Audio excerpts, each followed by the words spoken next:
What is up, Fantasyland? We're back in Draft Room Live. I'm JD, the Draft Room Baller. And of course, we had to come in this afternoon with a draft. We found a nice FFPC, $577,000 in prize money, Superflex Best Ball tournament, 20 rounds, 100 Genos to first place. I mean, doesn't get any funner than that. Peanut Punch tried to join us in the draft. Unfortunately, he couldn't sneak in. But I mean, that's how it goes, right? Unfortunately, when I put the show up on the X machine just to let people know we were going to go live, we were down to 2 spots. So when I found it, there was 4 or 5 spots left. And once that number turns red with how many spots are left, they go pretty quickly on the FFPC. So if you're not already on the FFPC, make sure you sign up right now. My FFPC, it is by far the best platform for all formats of fantasy football, from $5 best balls all the way to $10,000 buy-in leagues. And you can use the code DRBALLER, that's DRBALLER, to get $25 off your first team, which basically gets you into this tournament that we'll be drafting today for $10. So pretty good deal from our partners, our friends over there at the FFPC.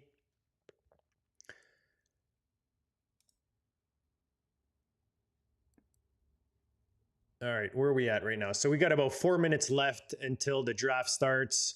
So we've done a couple of these so far. We've been doing these BBTs. I mean, the FFPC earlier in the offseason, they have the Never Too Early series when it comes to the 1 quarterback BBT, which is a bit higher buy-in. It's a 125 buy-in. And then their Superflex tournament they have in the Never Too Early series, as well as running right now along the BBT, which you saw the commercial when we came into the show. So a lot of options. You can do 12-man leagues. Like I said, they start at $5. Now they actually added $10 leagues. And then that goes up all the way to in the thousands with regards to buy-ins. So whether you're looking for dynasty, redraft tournaments, they've got the Big Gorilla going right now, $350 buy-in for basically a 1 QB redraft league where you're playing against 11 other owners, but you're also in a big tournament with about 20,000 teams. And first place for that is $1 million. So make sure you check that out at myffpc.com. Again, when I go into these drafts, I'm not necessarily looking or going in with like a specific set strategy. I like to be flexible. What's up, Jamie? Appreciate you guys in the chat. Peanut Punch is there. We've got Harry Snowman. And of course, our buddy Jamie Pirogue from the Dynasty 6-pack. Always good to join. I'm going to get this set up now so that we are in the draft room. Let me just switch my screen here. We'll get the music going like we always do. That's where my screen was. I was trying to find my little preview screen. Here we go. So the nice thing with these Superflex builds on the FFPC, they're 20 rounds. Obviously, Superflex with 2 quarterbacks, or a flex anyways. So 1 quarterback and a Superflex, obviously. The thing is that Superflex takes up one of your flex spots for the other position. So you're going to go with 2 running backs, 2 receivers, 1 flex for one of those offensive positions, and then 1 Superflex position. So if you're playing 2 quarterbacks, you're only flexing 1 receiver, tight end, or running back.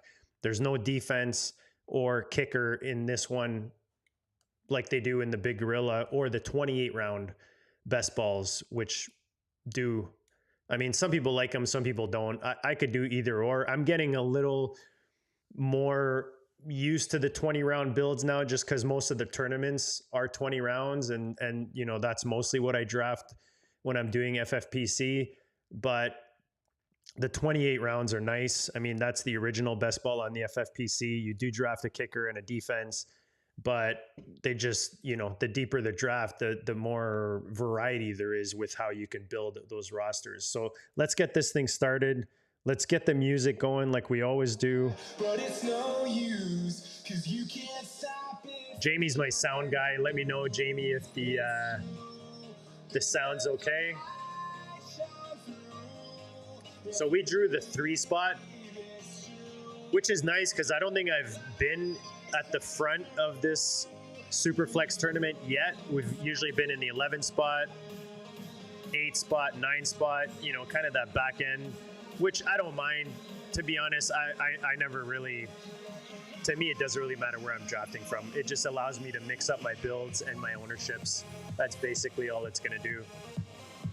So if you're in the chat, let me know if the sound's okay. I like to play a little music in the background, keep it light, keep it fun.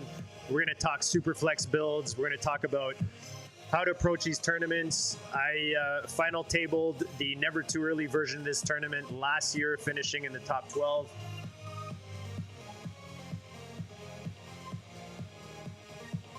Appreciate it, Jamie's at work listening. You gotta love, man. You guys are awesome. Appreciate you guys tuning in. If you haven't done it yet, make sure you subscribe to the channel. We put out the GOAT District High Stakes Fantasy Show. Last night we had our boy Mason Spain on, who just brought the goodness, man. We went down the draft board, found 8 crucial questions that you basically have to answer properly in order to win your leagues this year. And some good conversation last night. We tried to keep it under, you know, we tried to keep it about an hour. I think we went 120 with Dan Williamson from, you know, the Player Profiler. A lot of you know him as my co-host on the GOAT District. So make sure you check that out. The GOAT District High Stake Fantasy Football Show. You can check out last night's show.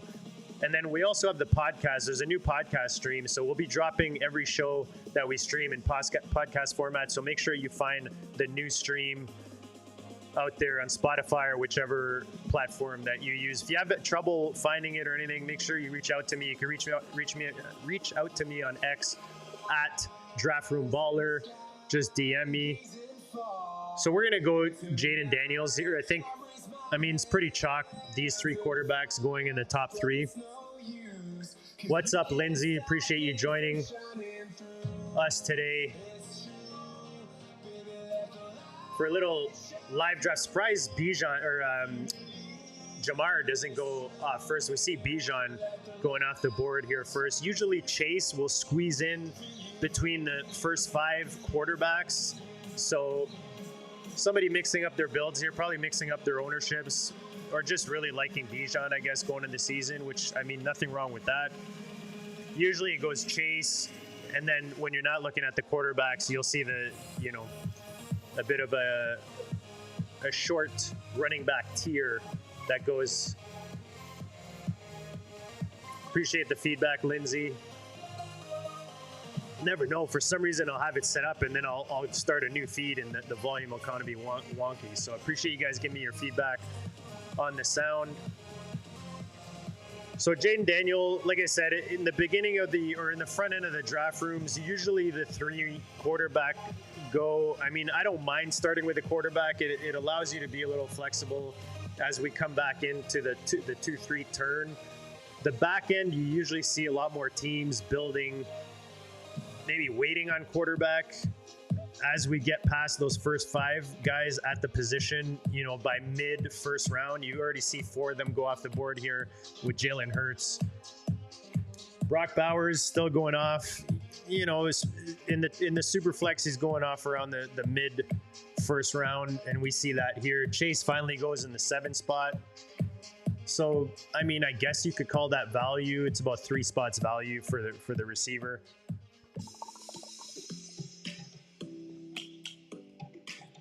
Still hot one up here north of the border. I'm just outside of Toronto. My daughter's got soccer at 7 o'clock. I don't know how that's going to go. I told her to bring a couple bottles of water because still pretty hot. Right now it is, actually it's not too bad. Yesterday was close to 40 degrees Celsius. Right now it's around 32. Don't know where you guys are, what the weather's like. Let me know how you're doing this Wednesday afternoon. Little midweek draft.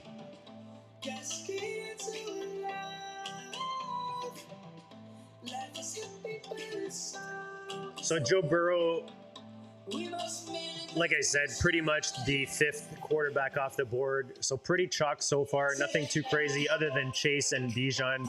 kind of being flipped around.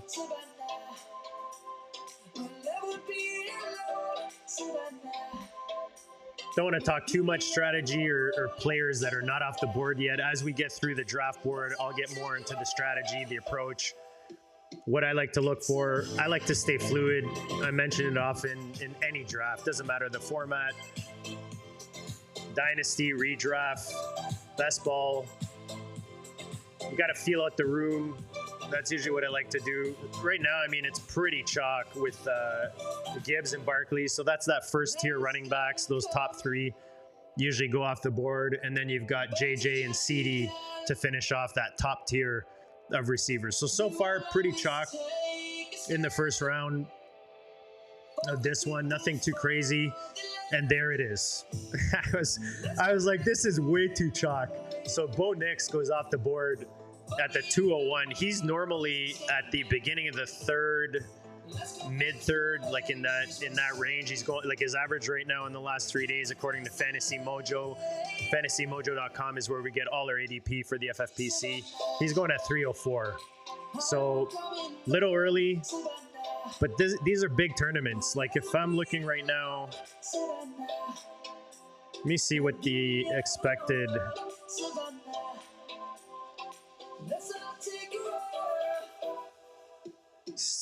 So they're expecting 13. So it says 13,200 teams remaining. So I'm guessing about 15,000, if I were to guess, is how many teams they're expecting. It's got to be around there. I would say between 15 and 20,000 is kind of what they're expecting. If you guys have a number that I'm missing, let me know in the chat or in the comments if you're watching this later, but that's pretty much what I would expect. Usually the bigger tournaments, the ones that are in the kind of mid-summer to the beginning of the season. Shout out MP60's in the house from Germany. Always appreciate him joining. He says, I love these Superflex BB drafts. So many ways to go and build rosters. Next to the 125 tournament, my favorite one. I am in my 8th Superflex right now. I'm exactly the same. These best ball tournaments on the FFPC, the Superflex just gives you so many ways you could go with the way you build your roster. Obviously, depending on where you fall with which spot you draw. So far, we've got 11 spot double taps on running back, so nothing too crazy. Like I said, Bo Nix going a little earlier than we've seen at the 201 there. A-Chain and Genty go off the board. McBride pretty much goes, about a half a round to a round after Bowers, so nothing too crazy yet. I'm going to start loading up my queue here.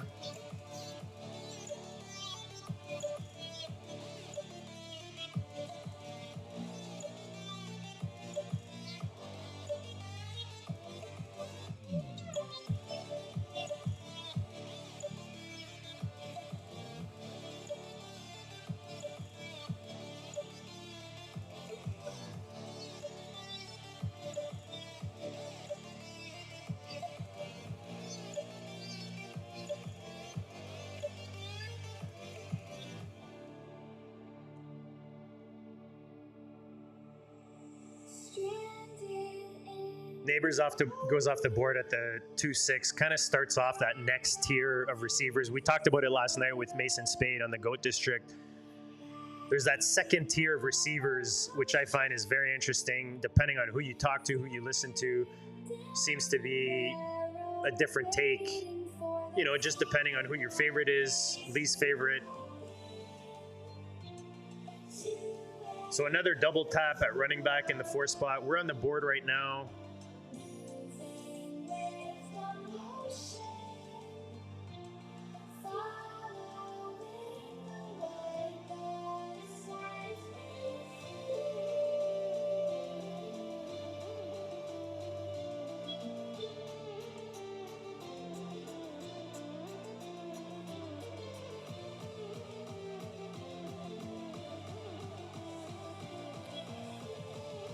I'm going to go Brian Thomas here. usually goes in this range. I like if I can get one of these, you know, quote unquote top receivers at the back end of the second after starting with one of these stud quarterbacks. It's hard not to.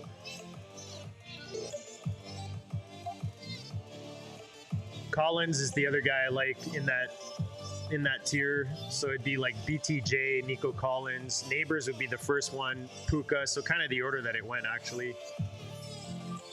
Talked about it last night. I feel like Neighbors is the one with the least competition. So London is a guy I was really liking coming back to me here, but I do not hate pairing JD with Justin Fields at all as my two quarterbacks. So Kamikaze.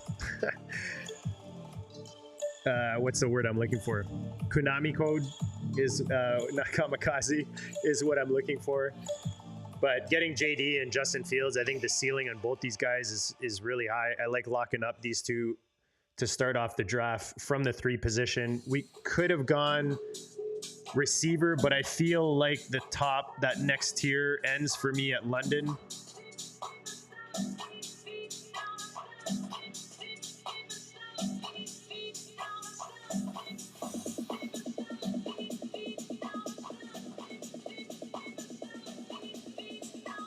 So Kyler Murray goes off the board.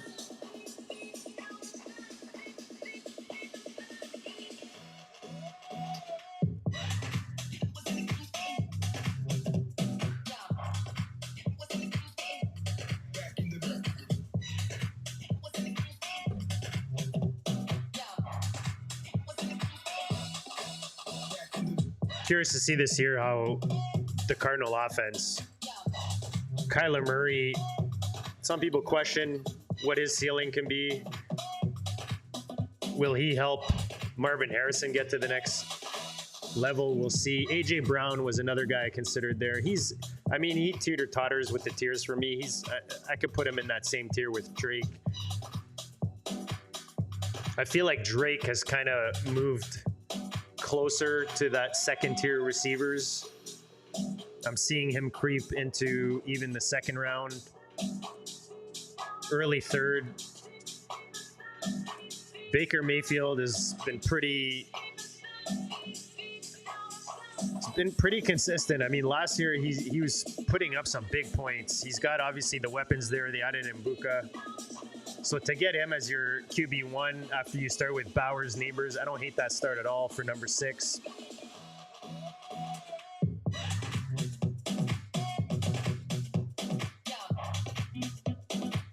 Seven is avoiding the quarterback position, starting off Rainbow with Jamar Chase, Ashton Gianti, and George Kittle. Not mad at that start at all. You got a Burrow-Higgins stack in the 8th spot with A-Chain sandwiched in the middle. And then we've got a McBride sandwich with Jefferson McConkey. So some pretty nice starts. I always say first 3-4 rounds, I mean, you're kind of nitpicking with a lot of these guys. You might have 1 or 2 guys you're avoiding or you don't want as much ownership with, but it's hard to find a build after 3 rounds in these tournaments that are, you know, free money. If I was being hypercritical here, I feel like the 10 spot is probably the team I'm not loving. I mean, Mahomes has a tough schedule this year, as much as I think they throw the ball more this year. Jacobs getting up there in age, huge volume last year. Talked about it last night. If anything, Marshawn Lloyd is a guy I own a lot of for that reason.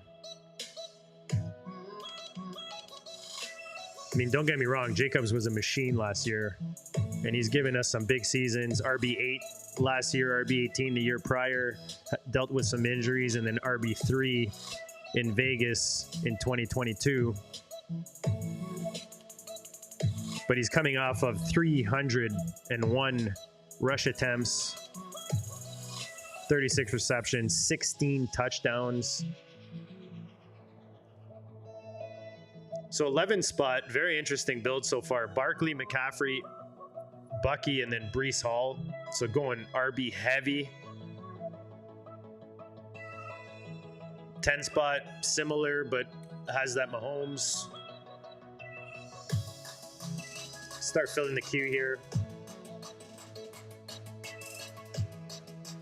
Harry Snowman in the house. What's up, brother? Appreciate you guys joining. Again, make sure you smash that like button. Make sure you subscribe to the channel. I drop at least 2, 3, sometimes 4 live drafts on the weekly basis on this channel. We've got the high stakes fantasy football show back in action, reboot styles with myself and Dan Williamson. You know him as the overhyped sleeper, no E on the end on the X machine from Player Profiler. One of the sharpest guys in the game for sure. All right, let's see what can fall to us here.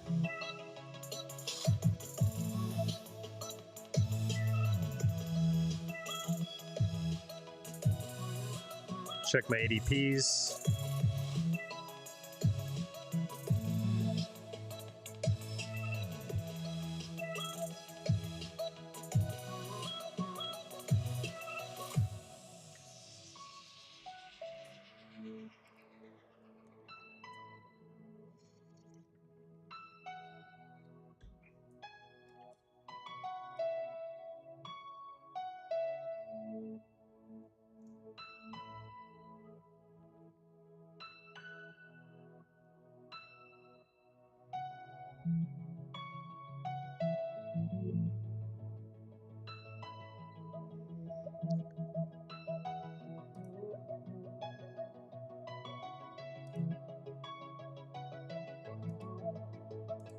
I'm going to take Rashee Rice here. I know I talked about the schedule being tough for Mahomes, but I mean, this dude's a stud, man, when he's on the field, especially that rapport he built with Mahomes. You guys know how much I love me some Xavier Worthy, but I'm definitely not shying away from Rashee Rice anymore. I think getting him here is nice as my wide receiver 2. Marvin Harrison goes off the board next. So 2 spots got a nice little build with Lamar, ASB, Drake London, and Marvin Harrison. Not mad at that build at all. The nice thing with these first 3 spots is you can really anchor your quarterback if you like. I could have done that. I just really like getting Justin Fields there as my QB2 with Jaden Daniels.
Not a guy I have a lot of, but as my wide receiver 3,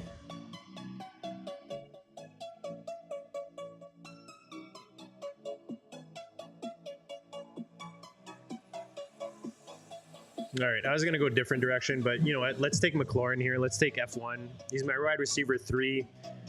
We hope he gets signed and he's back on the field in Washington sooner rather than later. But stacking my QB1, I mean, if I expect JD to win me a tournament, you got to think that Terry McLaurin is a big part of that. Not someone I draft often.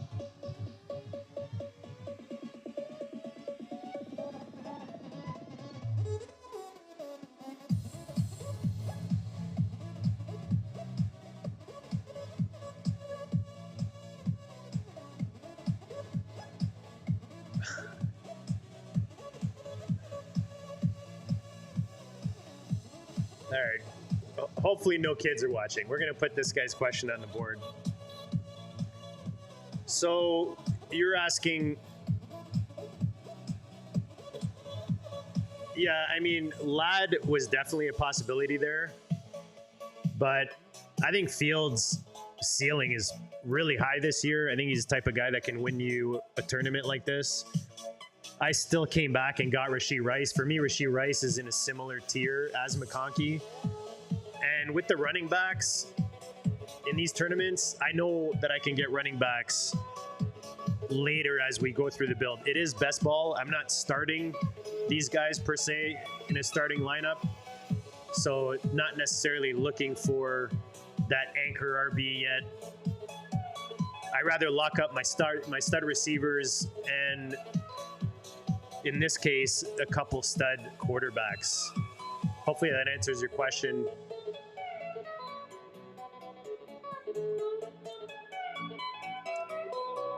So Jamie, I can't answer that question yet.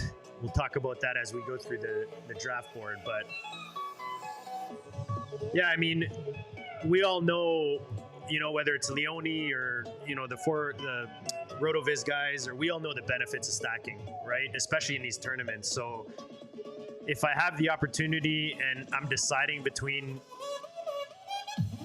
2 or 3 players and one of them fits my stack, a lot of the time I'm going to lean that way. The other guy I was looking at there was Devontae Adams or Drake May or JJ McCarthy. Those were the 3 guys I was kind of contemplating there. I was really leaning Adams, but like I said, I don't have a lot of McLaurin just in general this year. So I like getting him here as my wide receiver 3. If he was like my wide receiver 2 or 1, I'm probably not going that direction, but I really like getting him as my wide receiver 3 here. I like my start so far from the 3 spot. JJ and Drake are definitely options, but because I went quarterback in 2 of my first 3 picks, I'm not as in a rush to get myself my QB3 yet.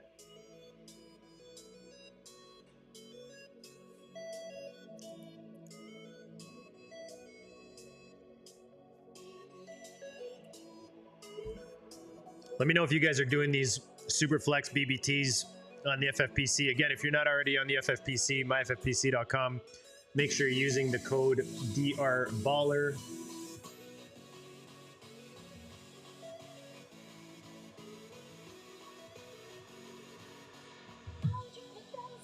There it is, right on the screen. Get you $25 off your first team. Basically gets you into this tournament for $10. Chance to win $100,000.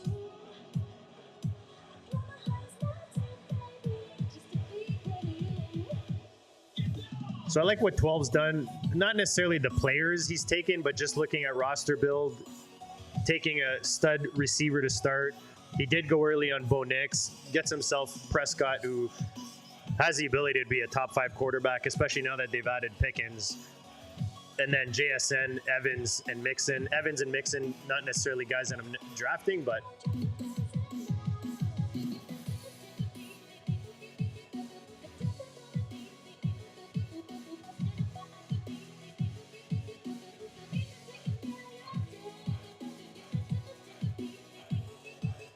yeah, so MP60 is in a draft similar to this right now. I guess he's drafted JD. So are you in the 3 spot? I'm guessing you're in the 3 spot, either 2 or 3. Yeah, and that's kind of the other reason I went Fields there. I mean, I'm not rushed to get myself another quarterback. It allows me to get myself that 3rd receiver earlier. Yeah, from the 3. That's what I thought. Yeah, I mean, look, like, you know, that's the beauty of this tournament is so many ways you can go. The question earlier with regards to, you know, passing on Ladd or Jacobs or Bucky Irving. I mean, again, it's you got to read the room, right? So for me to get the 3 receivers that I have and JD and Fields, I feel really strong to start this tournament.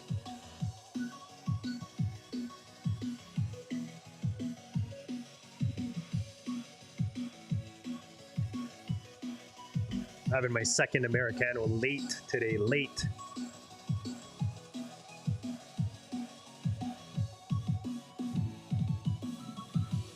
So 6 spot is interesting because he started off Bowers, he came back Laporta in the 5th, and he drafted 3 quarterbacks in his first 6 picks. I'm going to be interested to see how he continues with his build. I know how he should continue with the build, but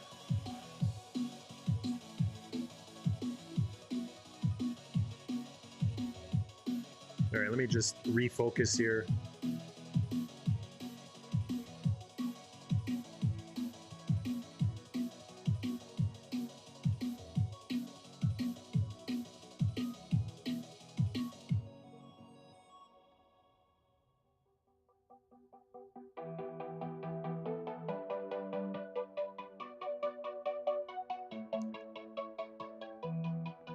Is this the 6th?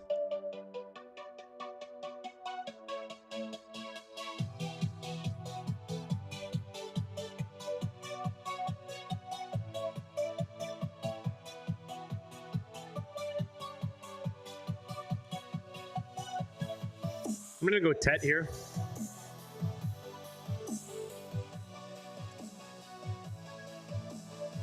I'm gonna just pull up the old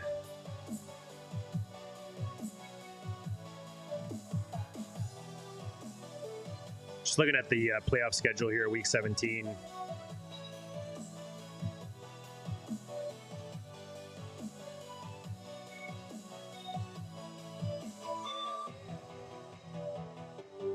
So again, was contemplating between a few guys there.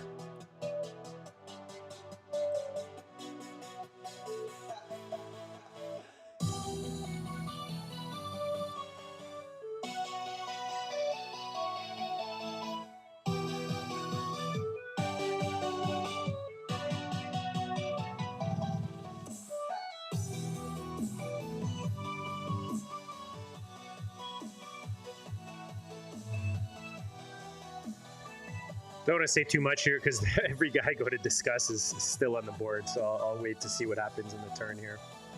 Travis Hunter's interesting on the board. If you didn't watch last night's Go District episode, make sure you tune in because, well, I know a lot of our discussion was actually post. All right, let me just see here.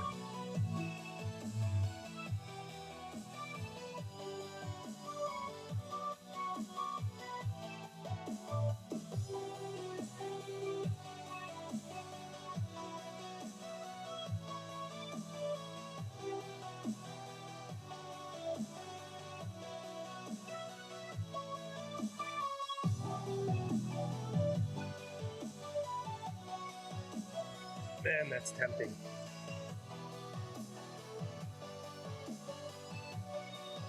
All right, we're going to go RJ Harvey here. Again, not someone I've been drafting a lot. There is a Week 17 game, Denver and KC. I almost went yellow again. I almost just pissed straight yellow.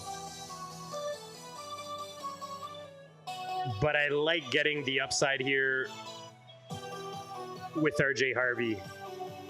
Drafting him here, you're basically telling yourself he's going to win over that role early enough in the league. I don't necessarily need him right off the bat, depending on how I build the rest of my team. A lot of this is balancing the different sections of the season, right? So even for Tet, I don't necessarily need Tet to come in and be a stud week 1. I've got my 3 studs already. We've got Thomas, we've got Rice, we've got McLaurin. So Tet and Harvey give my team a lot of upside.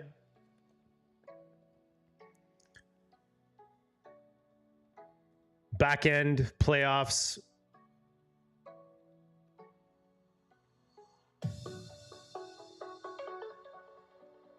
Wow, one guy's really falling. Let me just see what his actual ADP is. Yeah, wow. I'm almost thinking I should have taken him.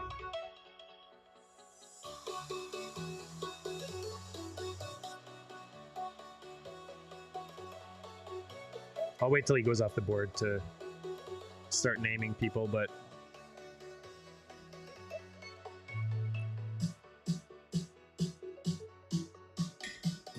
I just noticed 4-spot opposite of my team. He's got 4 running backs in the first 6. He's got 2 quarterbacks, and he just took his first receiver. I almost wish I went yellow there in that 7.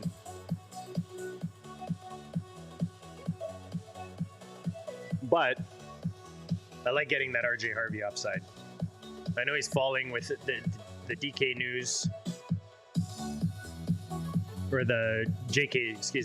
Dobbins.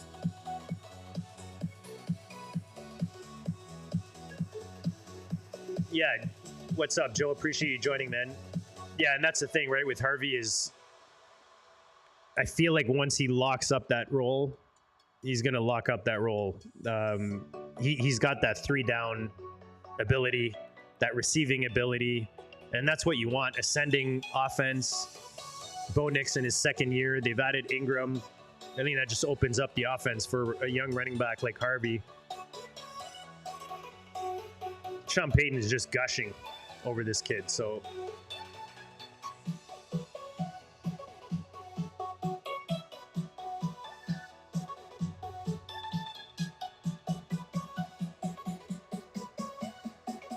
Yeah. Joe says Javonte had 52 catches. I can't believe how far Worthy is falling. That's who I was like. I was either taking RJ Harvey or Worthy there. And I don't usually like to invest high draft capital on the same team when it comes to receivers, but when a guy falls, like when I'm looking at Mojo, he's going mid-6th round. So for him to go the back end of the 7th, that's some nice value on Worthy. So it's a good pick by 9. I really like 9's team, actually. He's got JJ, McConkey, Worthy, and Pickens, Williams, and JJ McCarthy, who I really like this year. So he's got the Minnesota stack and then Trey McBride up top. So I like that build so far from the 9 spot. Speaking of Ingram there, he goes off the board. And you'll notice now there's quite a bit of a teardrop, in my opinion, when it comes to receivers. And that's really why I like to get my receivers early, especially in these FFPC drafts.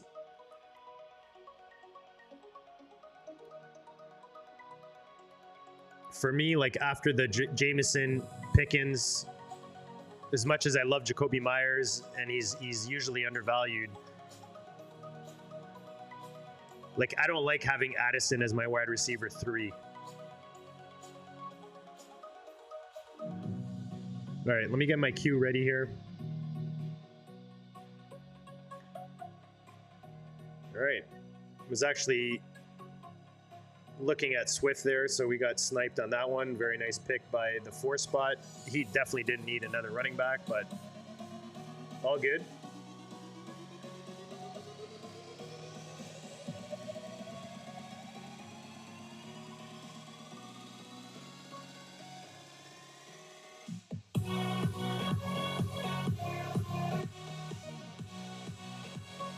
Where does this guy go? What is this, the 8th? Probably get him on the way back.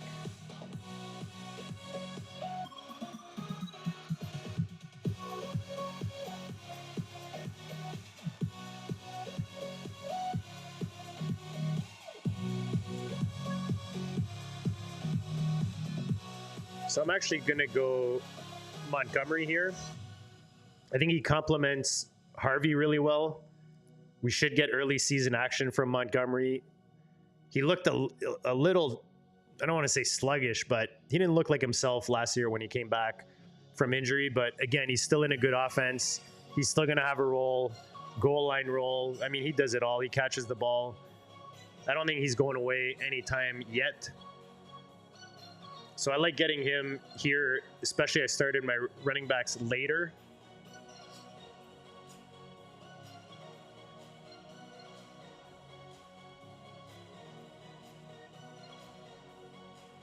So RB 16 last year, I'm getting him at RB 25. Like I said, Swift was really the guy I was going after there.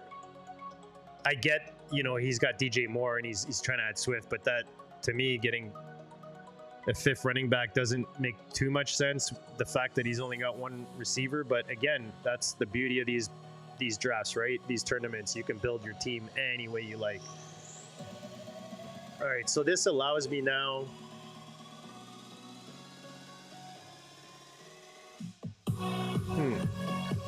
all right, I had an idea. Let me just see where these guys are going. All right, too early to go there. So I'm actually gonna go. Yeah, we could go there too. Where's this guy going?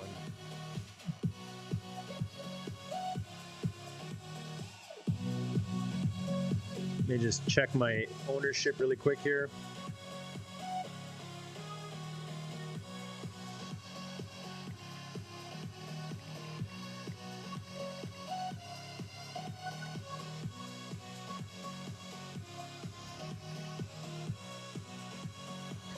All right, we are going to go Pacheco here.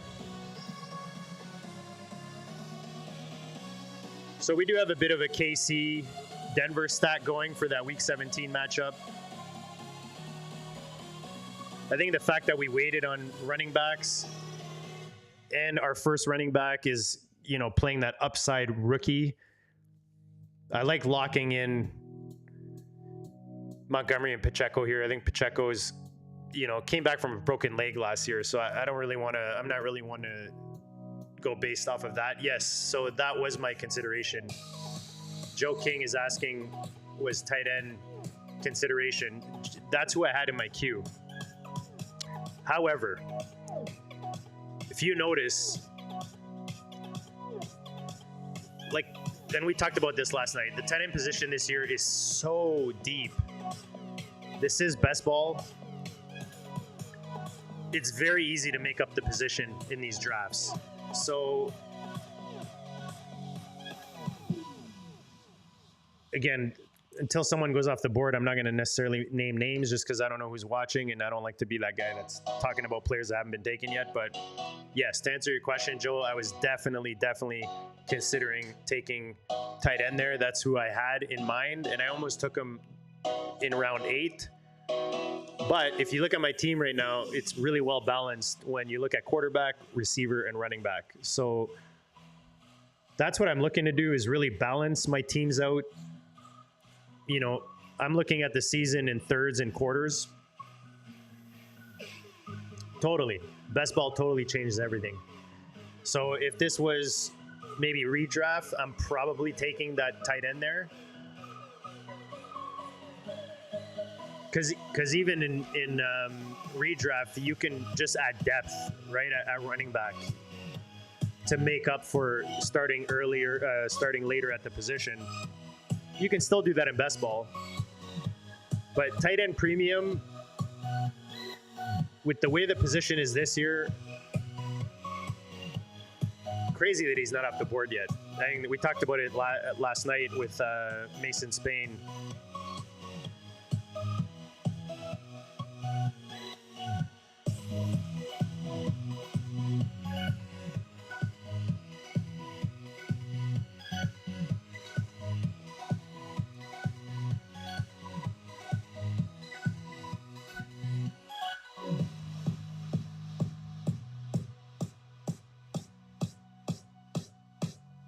So a little tight end run there. And Njoku's who I was considering. I'm surprised it took that long for him to go off the board, to be honest. I take him ahead of Andrews. Tucker Kraft and him, for me, are pretty even. Those are two of my favorite guys. Jonnu Smith, for me, had one anomaly. Did I say that right? Last year, while Waddle and Hill were both out, quarterback was a little messed up with Tua missing time, so Jonnu's not necessarily a guy I'm buying into this year at his price. But that, for me, that's a nice tight end one for that 12 spot with Njoku.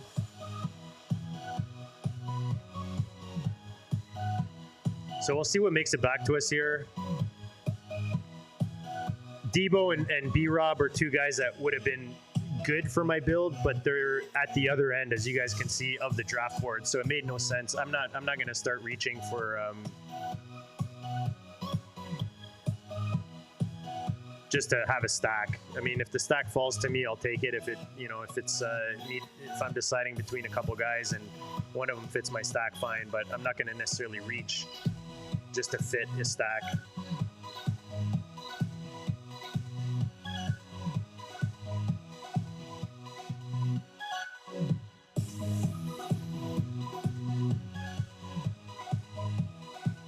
All right, what are we at here?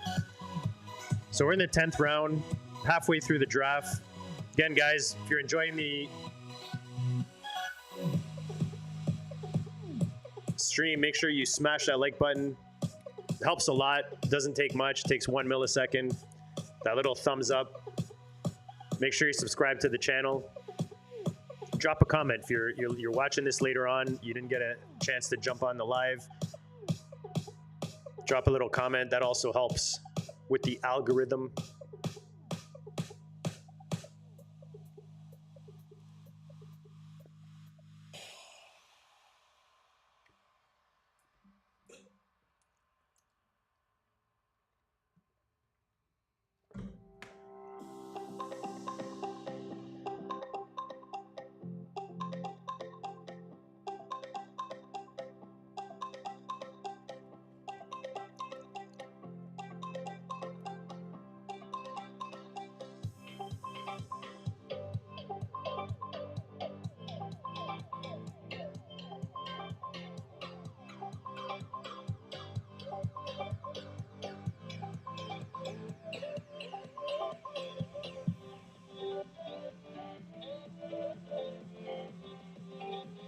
All right.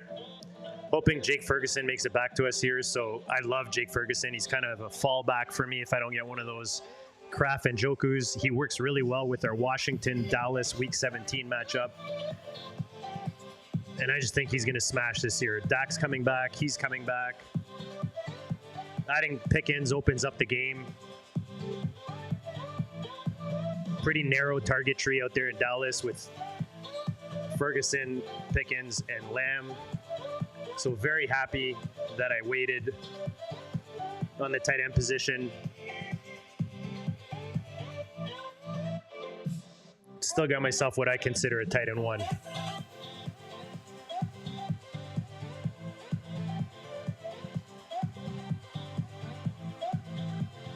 So Ferguson was the tight end 10 in 2023. Last year, obviously dealt with injuries and Dak wasn't around, so I don't really count that.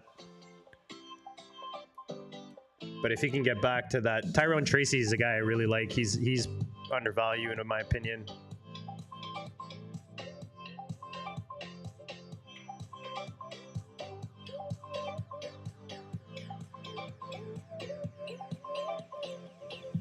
I'm gonna come right back.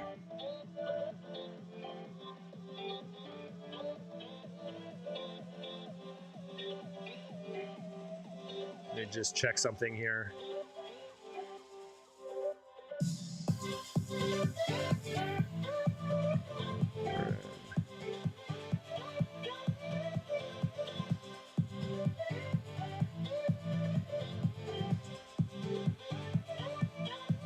Yeah, I'm going to come right back and take Loveland.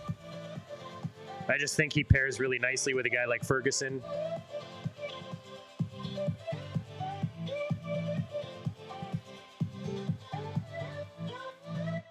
There is a worry that he might not be ready right away coming into camp.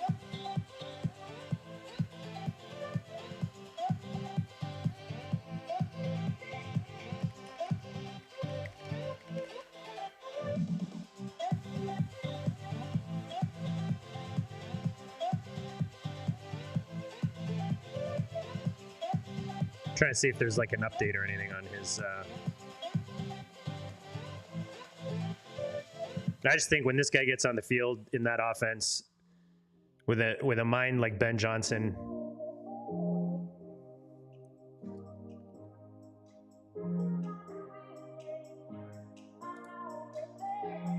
it seems like I'm just looking at his last press conference. Seemed pretty confident that he'll be ready for training camp. So, especially a young kid like that, rookie coming in, tight end positions. Not an easy one to learn, obviously. Oh, here's an update. Let's see here. Loveland wasn't on the field this spring while recovering AC joint reconstruction, his right shoulder, but he made an appearance in uniform on the final day mandatory minicamp. Coach Benjamin said the Bears should get the green light for the rookie to participate in practice at some point in training camp, which coincided with the 6 months recovery timeline. So sounds like he should be ready. I talked about last night how a guy like, again, I don't want to talk about guys that aren't off the board, but the other tight end in that offense offers a pretty good value right now if Loveland doesn't make it back. But it sounds like he's doing everything he can to be back. So we'll see. Again, we're not looking for every player that we draft to produce for us every week during the season. If that happens, that's bonus. But I've got Jake Ferguson. He's, quote unquote, my starter right now with what I have. Loveland just offers a lot of upside with what he can produce out in Chicago. I like pairing those two up. Let me know what you think. Let me know what you think with taking the rookie here and pairing him up with Ferguson. There's someone else you would have taken. I mean, there's some running backs I like that went after him. There are definitely some receivers I like that went after him.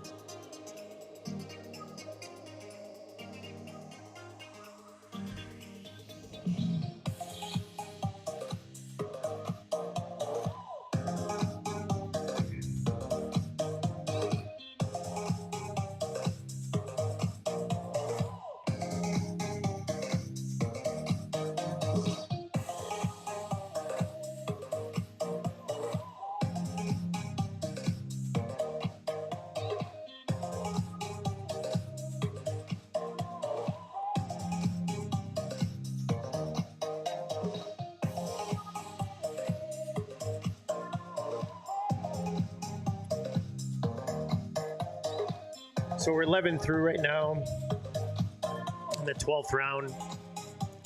Let's go see who comes up ADP-wise. Who might fall to us? I've got some guys in the queue for sure. We're about 5-6 picks away. Man, some guys went early.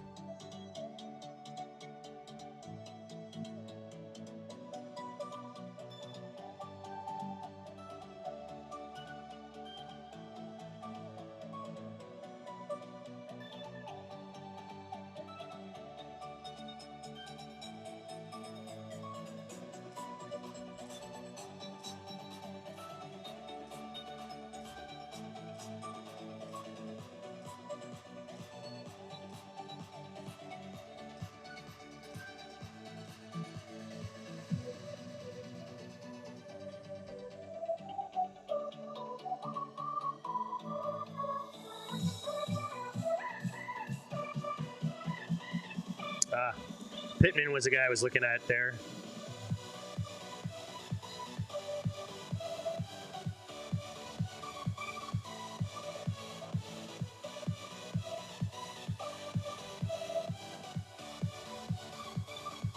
I'm going to take Garendo here. You guys know how much I love me some Garendo. He plays with our Chicago San Fran Week 17 action. Really like him as a RB4 here in this build.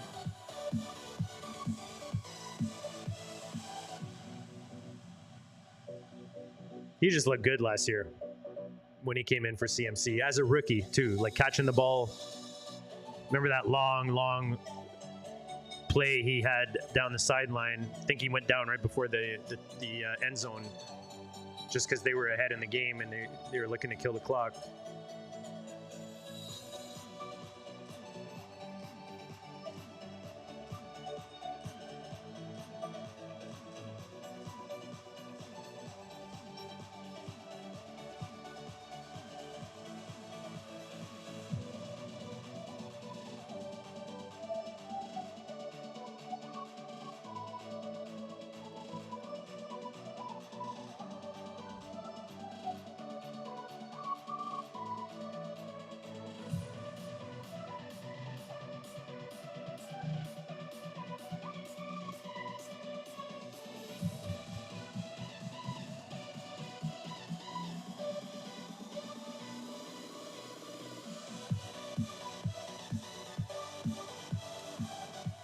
let's keep it going with the tight end position. I think Ertz fits really well here. We have Ferguson, Loveland, we just talked about the upside, a bit of uncertainty with the beginning of the season. So Ertz kind of, I mean, let's face it, Ertz at the end of last season was JD's favorite target.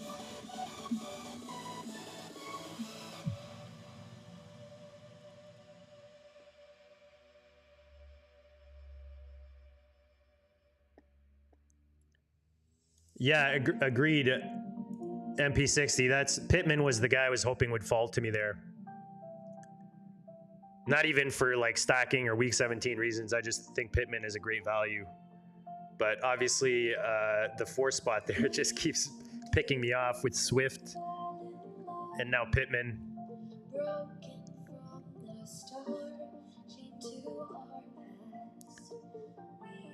So finishing tight end 9 last year, 91 targets, 66 receptions, 7 touchdowns. But it was really the back end of the season there with Zach Ertz.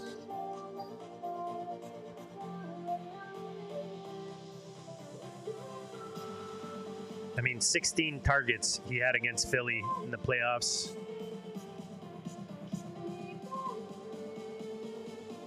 Had some top 3, top 5 tight end finishes. Again, it's best ball, so I think between my 3 tight ends, I've got some nice ceiling there. We've got the Washington stack building.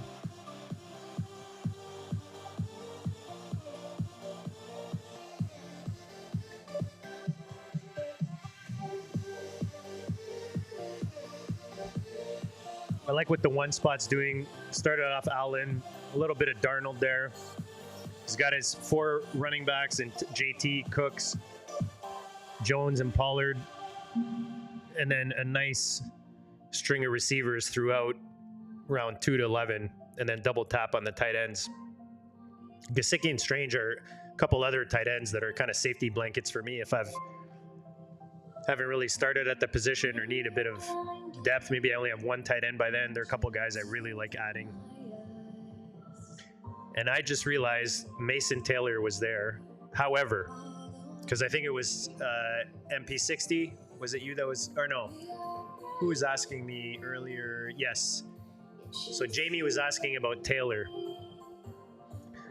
So if I didn't have Loveland, Taylor would have been a good add there. I mean, I could have still made him work, but if I can stack my QB1, and because I have Loveland, I like getting a guy like Ertz there. It can go either way. You know, you could do it either way. But I think I prefer Ertz with the build that I have so far. It would have been nice to get a stack in for Fields, but there's other ways we can do that. And, you know, we'll see as we go throughout. But just to answer your question from earlier, Jamie, Mason Taylor is definitely a kid I like. And I think, you know, you've got G-Dubs and Breece Hall out there in New York. So, again, we talked about it last night in the GOAT District High Stakes Fantasy Football Show. It's very narrow, the target tree in New York. So definitely like Mason Taylor when he comes in, but I prefer him as a tight end 3, like the 5 spot did. They do have Tyler Warren as their tight end 1, but Hunter Henry kind of balances that out nicely. You got to think the Colts want to get Warren involved early. I don't know how much he produces there with the quarterback position in that situation. I don't mind Warren in certain builds. All that to say, I could have gone either way with Ertz or Taylor. All right, let's get back to the...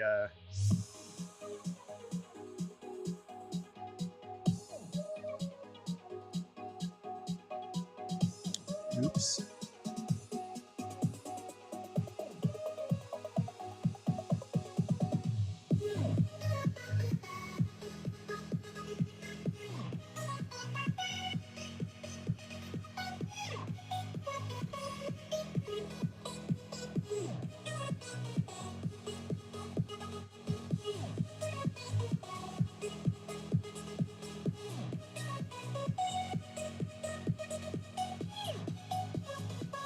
All right.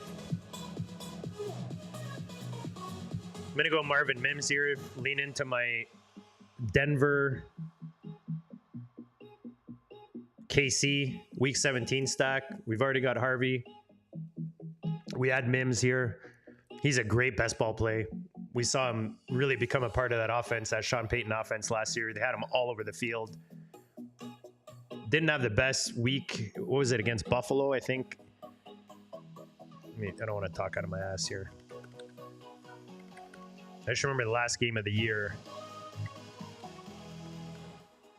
I mean, that was a tough game altogether, if I remember correctly, for...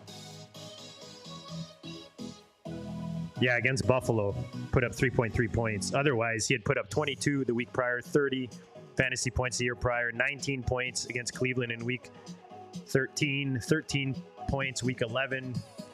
So just, if you look at the back end of the season versus the front end of the season, they really started getting him involved. And that's what you like to see. New offense, young quarterback. So you want to see that kind of build up. Actually, there's two ways I could go here. Yeah, all right. Two guys I'm looking at here. Let me see if the buys play a factor.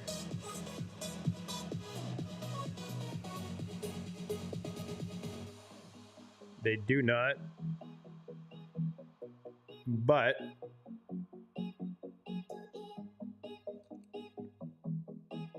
oh man, this is a tough one. Let me go real quick to the, see where I have these guys.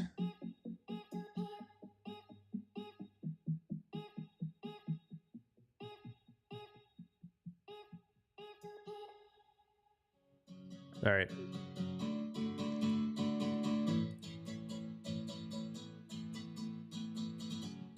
All right, we're gonna go Allen here. I talked about different ways you could stack your quarterback. I take Braylon Allen here. There's another running back I really like for my build. They're very even. Let me see ADP-wise how they fall if they're that close together.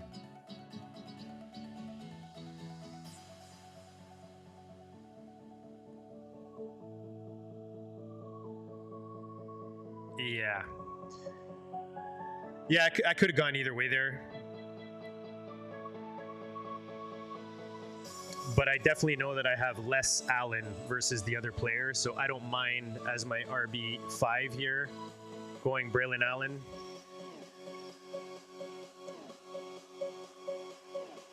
I think ownership-wise, I definitely have.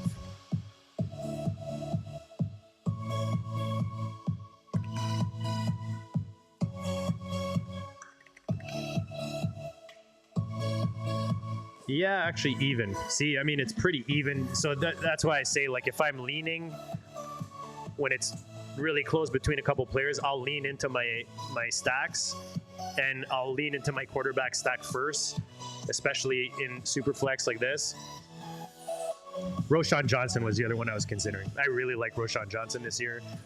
I think that nothing's guaranteed with Swift. As much as I like Swift, that offense with Ben Johnson coming in, new regime, we don't know how that's going to play out. We do already have a Chicago, San Fran stack with Loveland and Garendo, but again, we didn't have anything stacked yet for Justin Field, who's our QB2. So I like adding Braylon Allen here. I could have gone either way.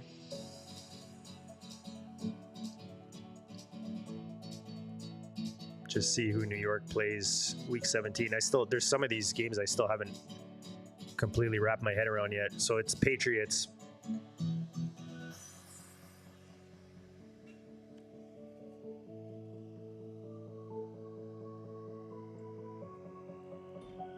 To be honest, I could have maybe double tapped both there, but I really like adding Mims as my receiver 5 there. So after 15, we've got JD and Justin Fields at quarterback. We've got BTJ, Rashee Rice, Terry McLaurin for the Washington stat, Tet McMillan, And then Marvin Mims at receiver, RJ Harvey, Montgomery, Pacheco, Garendo, and Allen at running back. And our tight ends are Jake Ferguson, Colson Loveland, and Zach Ertz. So let me know what you think so far.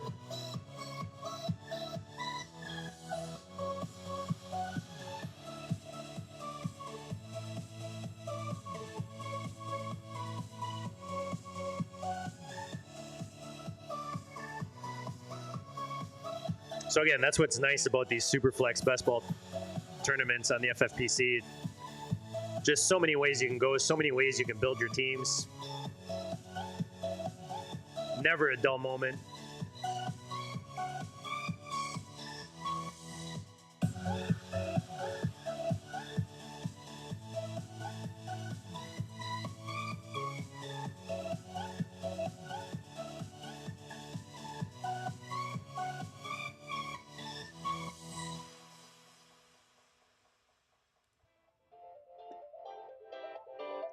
Sixteenth round.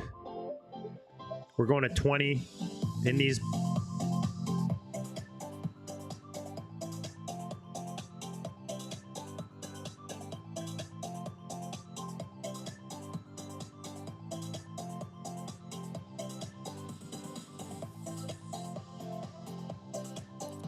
So we've got 2 quarterbacks, 5 running backs, 5 receivers, and 3 tight ends so far. Not really needy at any specific position.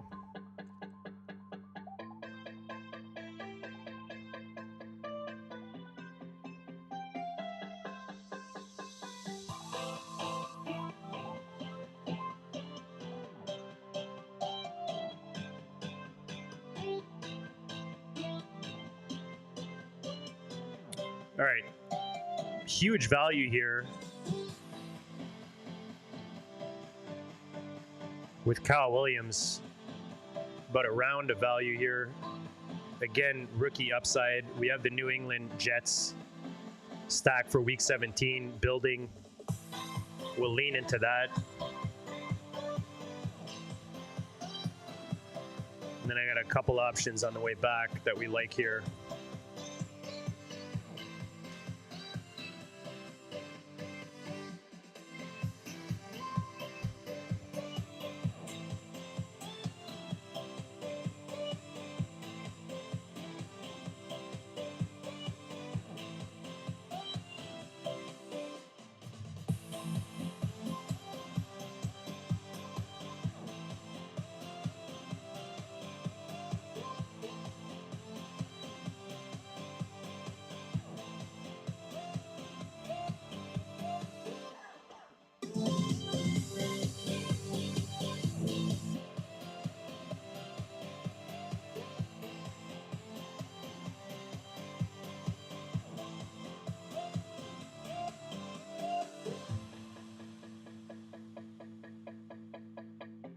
We're going to go DJ Giddens. We've got BTJ.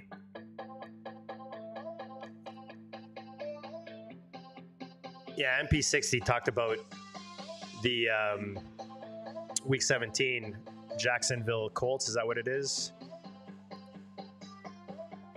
Yeah, at Indy. I like DJ Giddens. I mean, I just like him as a rookie coming in. Never mind that he's should win that role behind Jonathan Taylor, who's missed 3 or 4 games each of the last seasons. So really happy with the backfield that we've got here.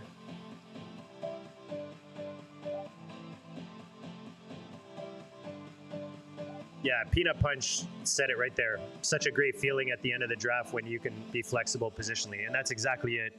I think I've done that. We've got our 2 stud quarterbacks. The running back room to me is perfect right now. I've got RJ Harvey, Montgomery, Pacheco, Garendo, Braylon Allen, and Giddens. So I've got basically all sections of the season covered. A lot of upside. We've got the week 17 in mind since this is a tournament. If we make it to that final week, we've got some nice week 17 stacks going. The receiving room is solid in my opinion. BTJ, Rashee Rice, McLaurin, Tet, Marvin Mims, and Kyle Williams offering all kinds of upside, floor, stacks, week 17-age, and then the tight ends, Ferguson, Loveland, and Ertz. So 3 more picks. We're not uber desperate at any position here. Again,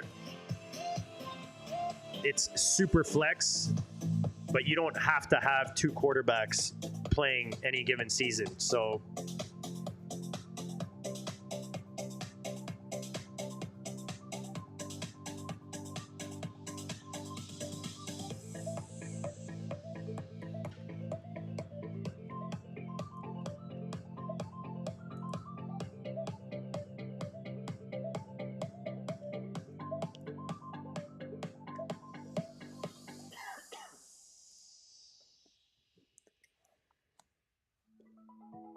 getting hot in the office. I try not to play my AC when I do these, but it's getting really hot in here.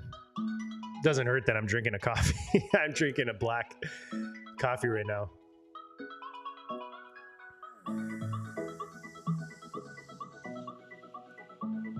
So a couple rookie tight ends go off the board here, Terrence Ferguson and Harold Fannin.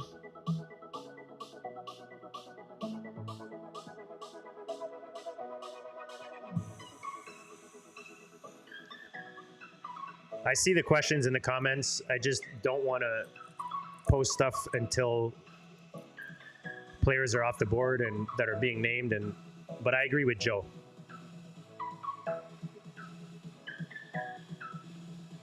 I'm never looking to cap my upside.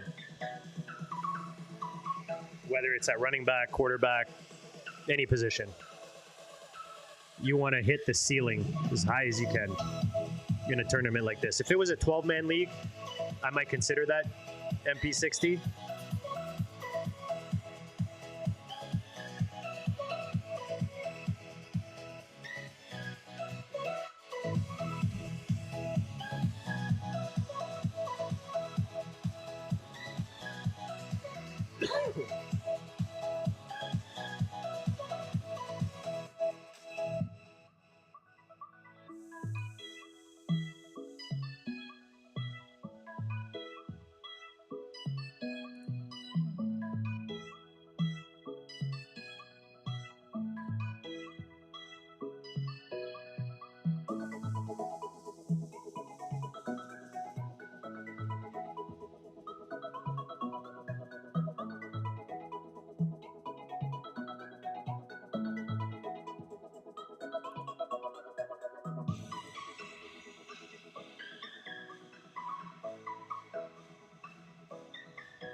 So 3 picks left.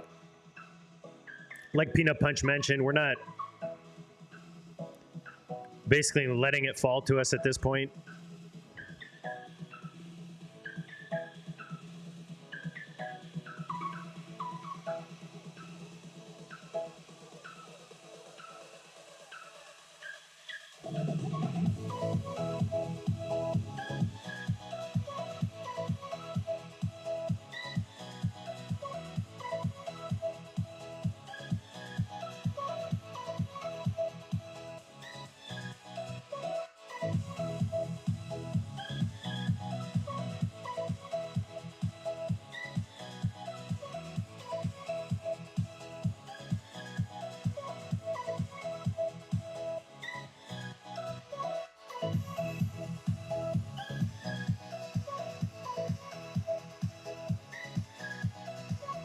The wheels are turning, in case you guys haven't noticed. Just trying to figure out where I'm going to go here.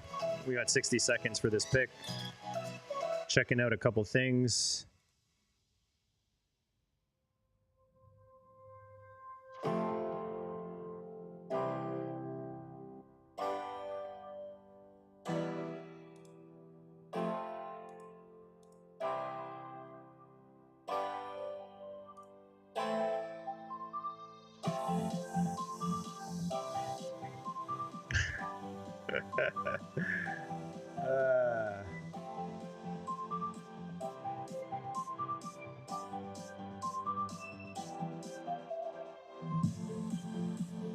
Ooh, that's interesting.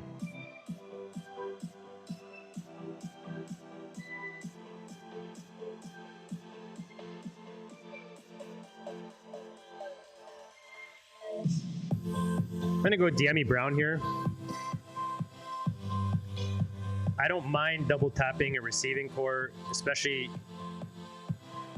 BTJ super early, obviously, when we got him. I really like Demi Brown this year. I think that he's someone that is not being talked about enough. Everybody's assuming Travis Hunter is going to be that wide receiver 2 in that offense.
I'm going to go Conklin here.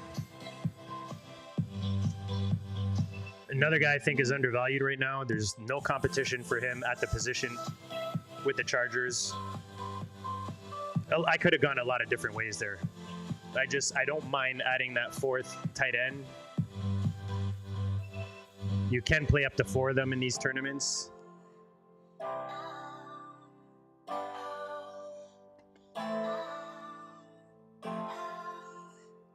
Pretty comfortable with my running back room. Pretty comfortable with my receiving room.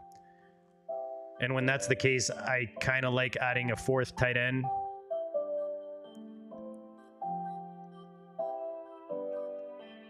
Now we'll see what falls to us coming back. I've got a couple ideas.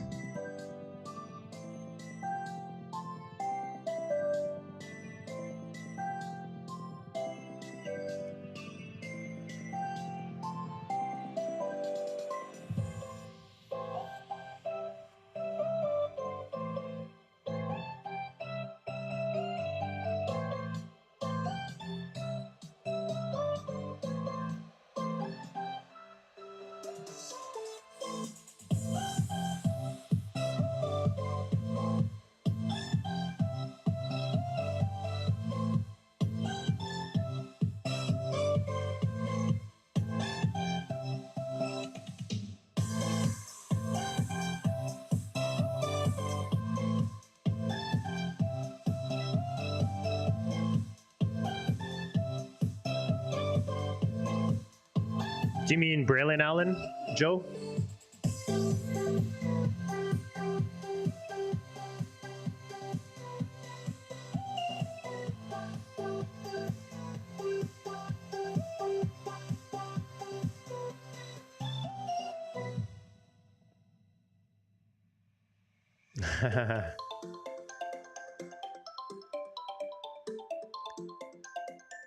I mean, we'll see, right? I actually really like this build so far. You know, sometimes you come out of drafts and you're like, yeah, you know, made it work. But I really like the way this draft unfolded for me. I'll go through it. Obviously, when it's done, we got this last pick here. See what falls to us.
quiet because I'm hoping my guy makes it to me. Just I don't want to talk about, again, guys that are not off the board yet.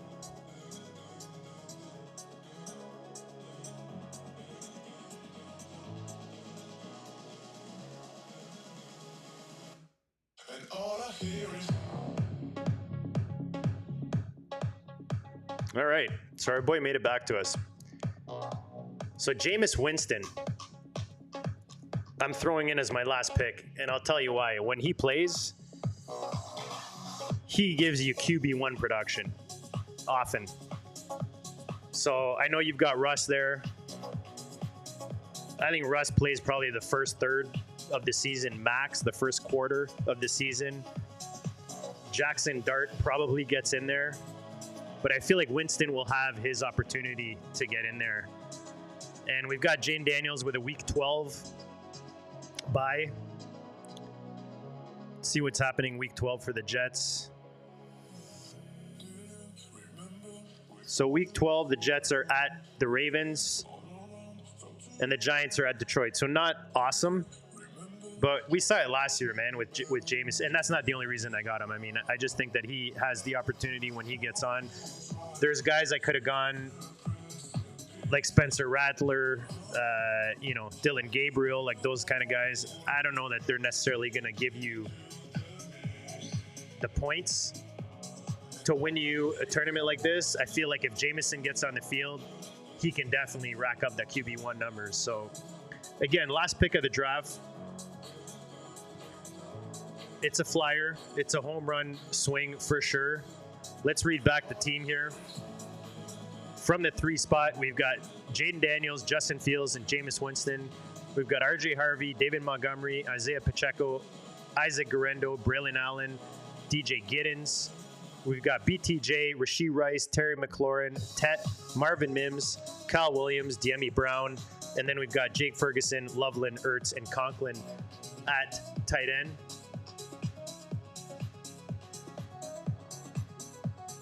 So the stacks that we're riding, we've got Daniels with Ertz and McLaurin. They play Dallas. We've got Jake Ferguson. The Jets play New England. And we've got Kyle Williams, Justin Fields, and Braylon Allen. Jacksonville against Indy. We've got Diemi Brown, Brian Thomas Jr., and DJ Giddens. San Fran plays against Chicago. We've got Guerrero.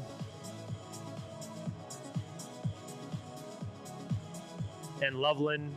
So we've got a few stacks intertwined. We've got Denver against KC. So we've got Mims, RJ Harvey, and Rashee Rice. So you can see I've got a bunch of stacks intertwined, whether it's week 17, same team stacks.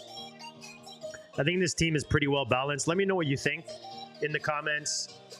Peanut Punch makes a good point with Mariota, and that's what I was talking about earlier. I think it was MP60 who was asking about, would you add Mariota to this build?